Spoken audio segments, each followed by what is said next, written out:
Minister మనవణ్ణి ఎందుకు arrest చేస్తలేరు, ఎందుకు ఇన్వాల్వ్ చేస్తలేరు అంటే ఆయన ఏమడిగిండు అంటే మీరు ఎవిడెన్సెస్ తేండి అప్పుడు మేము ఆయనను కేసులో పెడతామన్నాడు. అది ఎంత హాస్యాస్పదంగా ఉందంటే ఒక డీజీపీ అయి ఉండి ఈరోజు ఎవిడెన్సెస్ తెస్తేనే మేము పెడతామనేటువంటి దౌర్భాగ్య పరిస్థితిలో ఈరోజు తెలంగాణ పోలీస్ వ్యవస్థ ఉండడం చాలా బాధాకరం.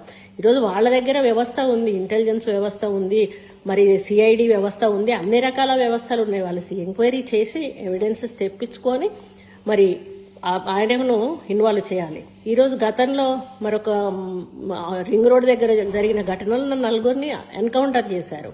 వాళ్ళకు ఎందుకు పోలీసు ఎందుకు ఎన్కౌంటర్ చేశారు? వాళ్ళకి పదవి బలం లేదనా, లేకపోతే పైసల బలం లేదనా?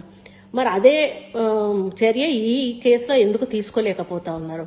ఇది కాకుండా ఇంకో సిగ్గుమాలిన విషయం ఏంటంటే కనీసం సీఎం ఆఫీస్ నుంచి ఒక స్టేట్మెంట్ కూడా రాకపోవడం బాధాకరం. ఈ విధంగా ఎవరికైనా అన్యాయం జరిగితే ఏమన్నాడో, అవినీతి చేస్తే నా కొడుకునైనా కూడా జైల్లో పెడతా అన్నటువంటి కేసీఆర్ మరి ఈ విషయంలో ఒక స్టేట్మెంట్ కూడా ఇవ్వకపోవడం బాధాకరం. అంటే వాళ్ళ పార్టీకి సంబంధించిన నాయకుల పిల్లలు కాబట్టి వాళ్ళని కాపాడే ప్రయత్నం ఈరోజు కేసీఆర్ ప్రభుత్వం చేస్తూ ఉన్నది. ఈరోజు కేటీఆర్ అయిన దానికి కాని దానికి కూడా ఆయన ట్విట్టర్లో ట్వీట్ చేస్తూ ఉంటాడు.